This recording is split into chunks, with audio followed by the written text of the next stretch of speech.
Œuvre de Maria Valtorta, tome 7, chapitre 467, intitulé La parabole de la distribution des eaux, pardon conditionnel au paysan Jacob, avertissement aux apôtres sur la route de Chorazéine, le 5 août 1946. Manifestement, la nouvelle que le maître est là et qu'il va parler avant le soir s'est répandue. Les alentours de la maison fourmillent de gens qui parlent tout bas, sachant que le maître se repose.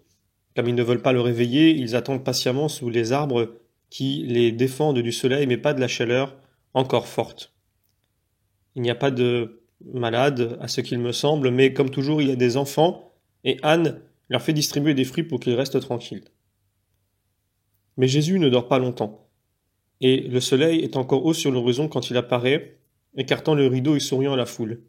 Il est seul. Les apôtres continuent probablement à dormir.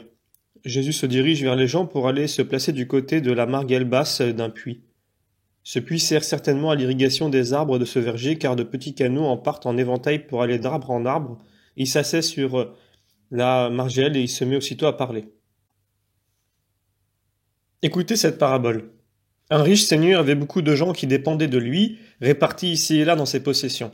Ces dernières n'étaient pas toutes riches en eau et en terre fertile. Il y avait aussi des endroits qui souffraient de l'aridité, et plus que les lieux, c'étaient les hommes qui souffraient, car si le terrain était couvert de plantations qui résistaient à la sécheresse, les cultivateurs ressentaient péniblement la rareté de l'eau.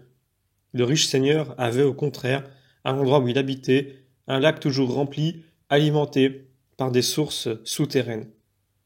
Un jour le seigneur se décida à faire un voyage à travers ses possessions. Il vit que certaines, les plus proches du lac, avaient de l'eau en abondance. Les autres, éloignées, en étaient privées. Ils n'avaient que le peu de pluie que Dieu leur envoyait. Il vit aussi que ceux qui en avaient à profusion n'étaient pas bons à l'égard de leurs frères qui en manquaient, et ils lésinaient même sur le moindre seau d'eau en invoquant comme excuse la crainte de rester eux-mêmes à sec. Le Seigneur réfléchit. Il prit une décision. Je vais dévier le trop-plein de mon lac vers les plus proches, et je leur donnerai l'ordre de ne plus refuser l'eau à mes serviteurs éloignés qui souffrent de la sécheresse du sol. Il entreprit tout de suite des travaux. Il fit creuser des canaux qui amenaient la bonne eau du lac à ses propriétés les plus proches, où il fit creuser de grandes citernes de façon que le précieux liquide s'y rassemble en quantité, augmentant ainsi les ressources en eau du lieu. De celles-ci, il fit partir des canaux moins importants pour alimenter d'autres citernes plus éloignées. Ensuite, il appela ceux qui vivaient au plus près et il leur dit « Souvenez-vous que ce que j'ai fait n'a pas pour but de vous donner du superflu, mais de favoriser par votre intermédiaire ceux qui manquent même du nécessaire. Soyez donc miséricordieux comme je le suis. » Et il les congédia. Le temps passant, le riche seigneur entreprit un nouveau voyage à travers toutes ses possessions. Il vit que les plus proches s'étaient embellies et qu'elles n'étaient pas seulement riches en plantes utiles, mais aussi en plantes ornementales, en piscines, en fontaines, en bassins établis dans les maisons un peu partout et dans le voisinage. Vous avez fait de ces demeures des maisons de riches, observa le seigneur. Même moi, je n'ai pas tant de beauté superflue. Et il demanda, mais les autres, viennent-ils? Les avez-vous donnés abondamment? Les petits canaux sont-ils alimentés? Oui, ils ont eu tout ce qu'ils ont demandé. Ils sont même exigeants. Ils ne sont jamais contents. Ils n'ont ni prudence ni mesure. Ils viennent réclamer à toutes les heures comme si nous étions leurs serviteurs. Nous devons nous défendre pour protéger ceux que nous avons. Ils ne se contentaient plus des canaux et des petites citernes. Ils viennent jusqu'aux grandes. C'est la raison pour laquelle vous avez entouré vos propriétés de clôture et mis en chacune des chiens féroces? Oui, Seigneur. Ils entraient sans précaution, ils prétendaient tout nous enlever et abîmer tout. Mais leur avez-vous réellement donné? Vous savez que c'est pour eux que j'ai fait cela, et que je vous ai établi comme intermédiaire entre le lac et leurs terres arides. Je ne comprends pas. J'avais fait prendre suffisamment d'eau du lac pour qu'il y en ait pour tous, mais sans gaspillage. Et pourtant, crois bien que nous ne leur avons jamais refusé. Le Seigneur se dirigea vers ses possessions plus lointaines. Les grands arbres adaptés à l'aridité du sol étaient verts et feuillus. Ils enivraient, pensa le Seigneur en les apercevant de loin qui frémissaient au vent. Mais il s'en approcha et vit par-dessous le terrain brûlé. Les herbes que broutaient péniblement des brebis épuisées étaient presque sèches, les jardins près des maisons envahis par le sable. Puis il vit les premiers cultivateurs, souffrants, l'œil fébrile et humilié. Ils le regardaient et baissaient la tête en s'éloignant comme s'ils avaient peur de lui. Étonné de cette attitude, il les appela. Ils s'approchèrent en tremblant. « Que craignez-vous? Ne suis-je plus votre bon Seigneur qui a pris soin de vous et qui, par des travaux prévoyants, vous a soulagé de la pénurie de l'eau? Pourquoi ces visages de malades? Pourquoi ces terres arides? Pourquoi les troupeaux sont-ils si chétifs? Et pourquoi semblez-vous avoir peur de moi? Parlez sans crainte, dites à votre Seigneur ce qui vous fait souffrir. » Un homme prit la parole au nom de tous. « Seigneur, nous avons eu une grande déception et beaucoup de peine. Tu nous avais promis du secours, oh, nous avons perdu même ce que nous possédions auparavant, ainsi que tout espoir en toi. » « Comment? Pourquoi? N'ai-je pas fait venir l'eau en grande quantité aux plus proches en leur donnant l'ordre de vous faire profiter de cette abondance? » « C'est ce que tu as dit, vraiment? » »« Bien sûr. La montée du sol m'empêchait de faire arriver l'eau directement jusqu'ici, mais avec de la bonne volonté, vous pouviez aller au petit canot des citernes avec des outres et des ânes et prendre autant d'eau que vous vouliez. N'aviez-vous pas assez d'ânes et d'outres? Et n'étais-je pas là pour vous les donner? Voilà, moi j'avais bien dit, j'ai dit, ce ne peut être le Seigneur qui a donné l'ordre de nous refuser l'eau. Si nous y étions allés. Nous avons eu peur, ils nous disaient que l'eau était une récompense pour eux et que nous étions punis.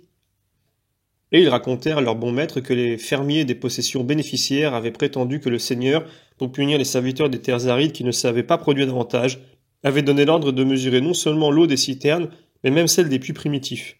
De cette façon, si auparavant ils en avaient pour eux et leurs terres, jusqu'à 200 mesures par jour qu'il leur fallait porter péniblement sur un long parcours, ils n'en avaient maintenant que 50. En outre, pour obtenir cette quantité pour les hommes et pour les animaux, ils devraient aller aux ruisselets voisins des lieux bénis, là où débordait l'eau des jardins et des bains, pour y prendre une eau trouble, et ils mouraient. Ils mouraient de maladie et de soif. Les jardins mouraient, et aussi les brebis. Ah, c'en est trop. Il faut que cela finisse. Prenez votre mobilier et vos animaux et suivez-moi. Vous allez vous fatiguer un peu, épuisé comme vous l'êtes, mais ensuite, ce sera la paix. Je vais marcher lentement pour permettre à votre faiblesse de me suivre. Je suis un bon maître, un père pour vous, et je pourvois aux besoins de mes enfants. Et il se mit lentement en chemin, suivi de la triste foule de ses serviteurs et de leurs animaux, tout heureux cependant du réconfort de l'amour de leur bon maître. Ils arrivèrent aux terres bien pourvues en eau. Le maître choisit quelques hommes parmi les plus forts et il leur dit « Allez en mon nom demander de quoi vous désaltérer. Et s'ils lancent les chiens contre nous, je suis derrière vous, ne craignez rien.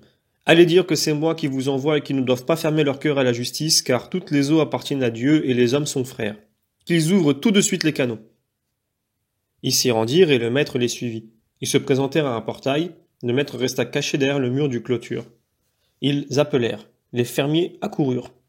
« Que voulez-vous ? » ?»« Ayez pitié de nous, nous mourrons.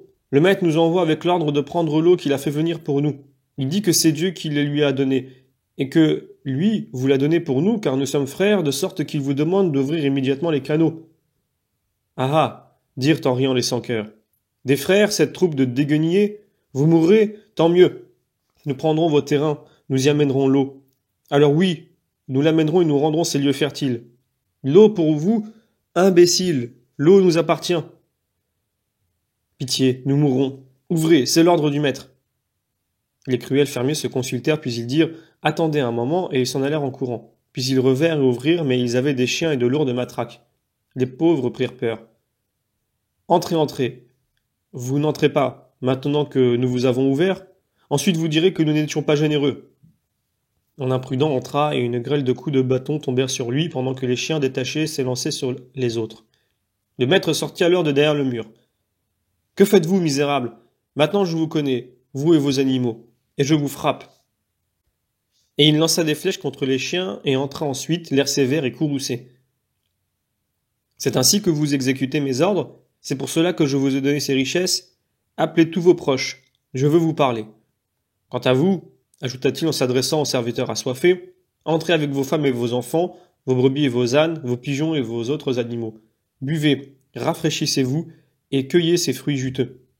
Et vous, petits innocents, courez parmi les fleurs, profitez-en. La justice est dans le cœur du mon maître et la justice sera pour tous. » Et pendant que les assoiffés couraient aux citernes et se plongeaient dans les piscines, que les bestiaux allaient au bassin et que tout était allégresse pour eux, les autres accouraient de tous côtés, craintifs.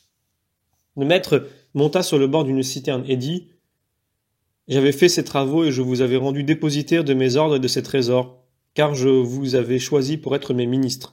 Vous avez échoué dans l'épreuve. Vous paraissiez bon. Vous vous deviez de l'être, car le bien-être devrait rendre bon, reconnaissant envers le bienfaiteur. Et je vous ai toujours favorisé en vous donnant la location de ces terres bien irriguées. L'abondance et mon élection vous ont rendu dur de cœur, plus sec que les terres, que vous avez fait devenir complètement aride, plus malade que ces assoiffés. Et en effet, avec l'eau peuvent guérir, alors que vous, avec votre égoïsme, avez brûlé votre âme qui aura beaucoup de mal à guérir, et c'est bien difficilement que reviendra en vous l'eau de la charité. Maintenant, je vous punis. Allez dans les terres, et souffrez ce que ont souffert. Pitié, Seigneur, pitié pour nous. Tu veux donc nous faire périr? Tu as moins de pitié pour nous, les hommes, que pour les animaux? Et eux, que sont-ils? Ne sont-ils pas des hommes, vos frères? Quelle pitié aviez-vous? Ils vous demandaient de l'eau, vous leur donniez des coups de bâton et des sarcasmes. Ils vous demandaient ce qui m'appartient et que je vous avais confié et vous le refusiez en disant que c'était à vous. À qui est l'eau? Moi-même, je ne prétends pas que l'eau du lac m'appartient, bien que le lac m'appartienne. L'eau est à Dieu. Qui de vous a créé une seule goutte de rosée? Allez, et je vous dis à vous qui avez souffert, soyez bons. Faites-leur ce que vous auriez voulu qu'il vous soit fait. Ouvrez les canaux qu'eux ont fermés et faites-leur couler l'eau dès que vous le pourrez. Je fais de vous mes distributeurs pour ces frères coupables auxquels je laisse la possibilité et le temps de se racheter. Et c'est le Très-Haut Seigneur, plutôt que moi, qui vous confie la richesse de ces eaux pour que vous deveniez la providence de ceux qui en manquent. Si vous savez le faire avec amour et justice, en vous contenant du nécessaire, en donnant le superflu aux malheureux, en vous montrant juste, en n'appelant pas vôtre ce qui est don reçu, ou plutôt don confié, grande sera votre paix, et l'amour de Dieu et le mien seront toujours avec vous. La parabole est finie et tout le monde peut la comprendre. Je veux vous dire par là que l'homme riche est dépositaire de la richesse que Dieu lui accorde avec l'ordre de redistribuer à ceux qui souffrent. Réfléchissez à l'honneur que Dieu vous fait en vous appelant à collaborer à l'œuvre de la providence en faveur des pauvres, des malades, des veuves, des orphelins. Il pourrait faire pleuvoir de l'argent, des vêtements, des vivres sur les pas des pauvres. Mais dans ce cas, il enlèverait aux riches de grands mérites, ceux de la charité envers leurs frères. Tous les riches ne peuvent être savants, mais tous peuvent être bons. Tous ne peuvent soigner les malades, ensevelir les morts, visiter les malades et les prisonniers. Mais tous les riches, ou même simplement ceux qui ne sont pas pauvres, peuvent donner un pain, une gorgée d'eau, un vêtement qu'on ne porte plus, accueillir près du feu celui qui tremble de froid, ou sous son toit l'homme sans maison, et qui est sous la pluie ou en plein soleil. L'indigent, c'est celui qui manque du nécessaire pour vivre. Les autres qui ont des moyens limités, sans être pauvres, sont même riches par rapport à ceux qui meurent de faim, de privation ou de froid. Je m'en vais. Je n'ai pu faire de bien aux pauvres dans ces parages, et mon cœur souffre en pensant qu'ils perdent un ami. Eh bien moi qui vous parle, et vous savez qui je suis, je vous demande d'être la providence des pauvres privés de leur ami miséricordieux. Faites l'aumône et aimez-les en mon nom, en souvenir de moi. Continuez mon œuvre. Soulagez par cette promesse mon cœur accablé. Engagez-vous à toujours me reconnaître dans les pauvres, à les accueillir comme les plus vrais représentants du Christ qui est pauvre, qui a voulu être pauvre pour l'amour des plus malheureux sur la terre, et pour expier par ses privations et son poignant amour les prodigalités injustes et les égoïsmes des hommes. Souvenez-vous, la charité, la miséricorde sont récompensées éternellement. Souvenez-vous, la charité et la miséricorde absolvent des fautes. Dieu pardonne beaucoup à celui qui aime, et l'amour pour les indigents qui ne peuvent rien donner en échange est plus méritoire aux yeux de Dieu. Rappelez-vous les paroles que je vous dis jusqu'à la fin de votre vie, ainsi vous serez sauvés et bienheureux dans le royaume de Dieu.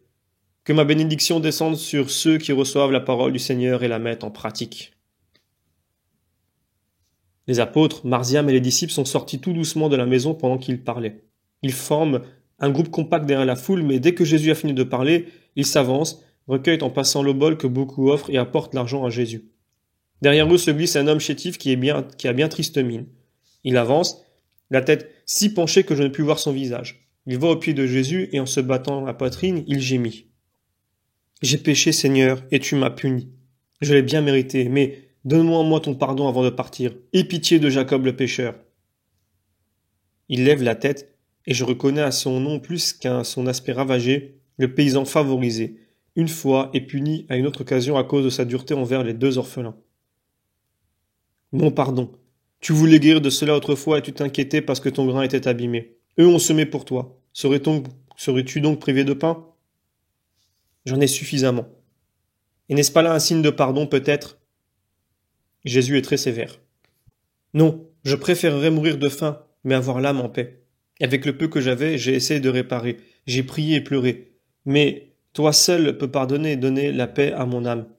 Seigneur, Je ne te demande que le pardon. » Jésus le regarde fixement. Il lui fait lever la tête que l'homme a baissée et il le sonde de ses yeux splendides en restant un peu penché sur lui. Puis il dit « Va, tu obtiendras ou non mon pardon selon la façon dont tu vivras dans le temps qui te reste. »« Mon Seigneur, non, pas comme ça. Tu as parlé des fautes plus grandes. » Ce n'étaient pas des personnes qui avaient reçu des bienfaits comme toi, et elles n'avaient pas péché contre des innocents. Le pauvre est toujours sacré, mais la veuve et l'orphelin plus encore. Tu ne connais pas la loi ? L'homme pleure. Il voulait un pardon immédiat. Jésus résiste. Tu es descendu 2 fois et tu ne t'es pas pressé de remonter. Souviens-toi. Ce que tu t'es permis, toi, un homme, Dieu peut se le permettre. Dieu est toujours très bon s'il te dit qu'il ne te refuse absolument pas le pardon. Mais le fait dépendre de ta façon de vivre jusqu'à la mort. Va. Bénis-moi au moins, pour que j'aie davantage la force d'être juste. J'ai déjà béni. Non, pas ainsi. Bénis-moi en particulier. Tu vois mon cœur. Jésus lui pose la main sur la tête et lui dit « J'ai parlé, mais que cette caresse te persuade que si je suis sévère, je ne te déteste pas. La sévérité de mon amour a pour but de te sauver, de te traiter en ami malheureux, non parce que tu es pauvre, mais même parce que tu as été mauvais. Souviens-toi que je t'ai aimé, que j'ai eu pitié de ton âme, et que ce souvenir te rende désireux de m'avoir pour ami, un ami qui ne soit plus sévère.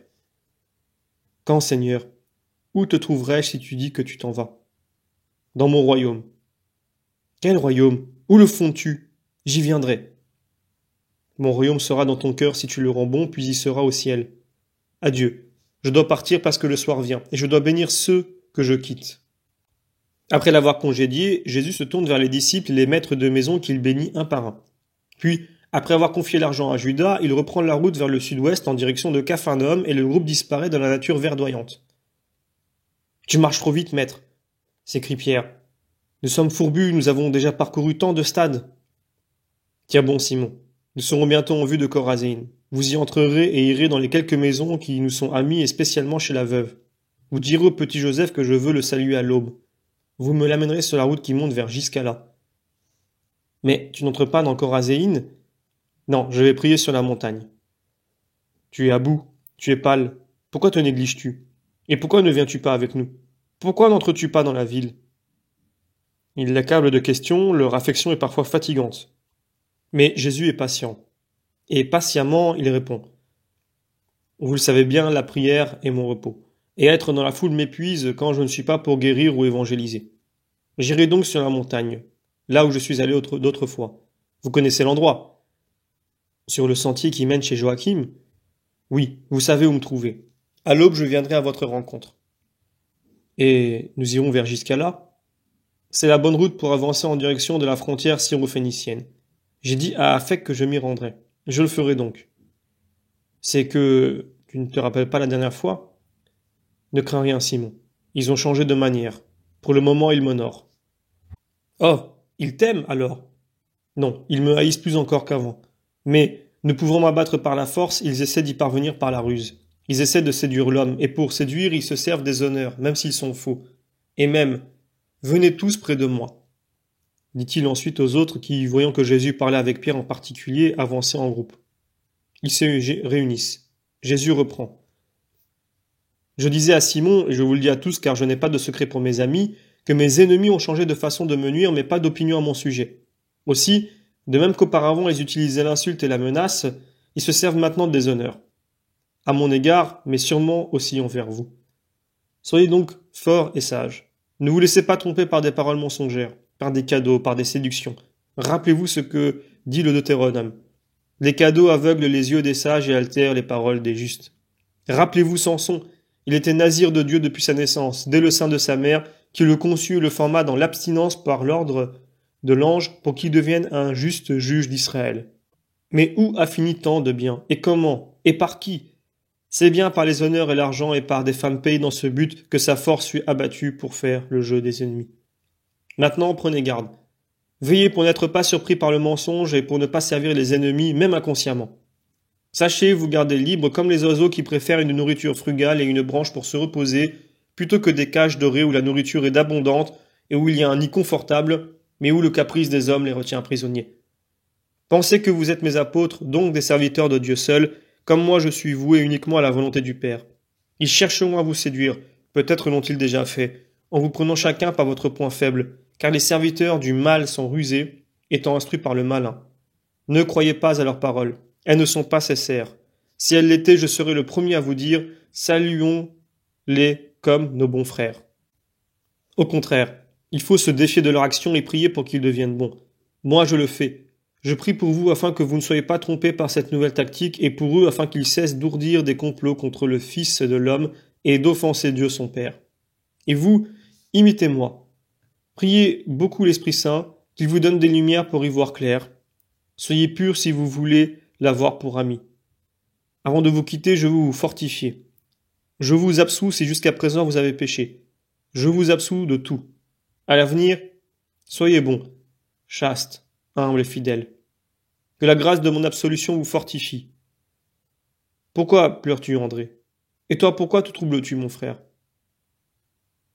Parce que cela ressemble à un adieu, répond André.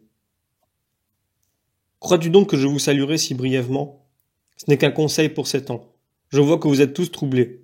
Cela ne doit pas se produire. Le trouble fragilise la paix. Or, vous devez être paisible. Vous êtes au service de la paix, et elle vous aime tant qu'elle vous a choisi comme ses premiers serviteurs. Elle vous aime. Vous devez donc être sûr qu'elle vous aidera toujours, même quand vous serez resté seul. La paix, c'est Dieu. Si vous êtes fidèle à Dieu, il sera en vous. Et dans ce cas, qu'avez-vous à craindre? Qui pourra vous séparer de Dieu si vous ne vous mettez pas en situation de le perdre? Seul le péché sépare de Dieu. Mais le reste, tentation, persécution, mort, même la mort, ne sépare pas de Dieu. Au contraire, elles unissent davantage à lui, car toute tentation vaincue vous fait monter d'un degré vers le ciel. Les persécutions vous obtiennent un redoublement d'amour protecteur de Dieu, et la mort d'un saint ou d'un saint martyr n'est qu'une union avec le Seigneur Dieu. En vérité, je vous dis que, hormis les fils de perdition, aucun de mes grands disciples ne mourra plus, avant que j'aie ouvert les portes des cieux. Aucun donc de mes disciples fidèles ne devra attendre l'étreinte de Dieu pour être passé de cet exil de ténèbres aux lumières de l'autre vie. Je ne vous dirais pas cela si ce n'était pas vrai. Vous voyez, même aujourd'hui vous avez vu quelqu'un qui, après l'égarement, est revenu sur les chemins de la justice. Il ne faudrait pas pécher, mais Dieu est miséricordieux et il pardonne à l'homme qui se repent. Et celui qui se repent peut surpasser même celui qui n'a pas péché, si son repentir est absolu et héroïque, la vertu qui succède au repentir. Il sera si doux de se retrouver là-haut. Vous voir monter vers moi et moi courir à votre rencontre pour vous embrasser et vous conduire à mon Père en disant « Voici un de mes bien-aimés. Il m'a toujours aimé, il t'a donc toujours aimé à partir du moment où je lui ai parlé de toi. Maintenant il est venu. Bénis-le, mon Père, et que ta bénédiction soit sa couronne resplendissante. » Mes amis, amis ici et amis au ciel, ne pensez-vous pas que tout sacrifice est léger pour obtenir cette joie éternelle? Vous voilà désormais rassérénés. Séparons-nous ici. Je monte là-haut. Quant à vous, soyez bons. Donnons-nous un baiser. Et ils l'embrassent un par un. Judas pleure en l'embrassant. Il a attendu d'être le dernier, lui qui cherche toujours à passer en premier, et il reste enlacé à Jésus, lui donnant plusieurs baisers en lui murmurant dans les cheveux près de l'oreille. Prie, prie, prie pour moi. Ils se séparent. Jésus part vers la colline et les autres poursuivent la route jusqu'à Chorazéine, dont on aperçoit déjà les maisons blanches dans la verdure des arbres. Jésus dit « Vous placerez ici la vision du 23 septembre 1944. Je n'ai pas de meilleur repos que de dire « J'ai sauvé quelqu'un qui allait périr » et c'est la dictée qui suit. Fin du chapitre.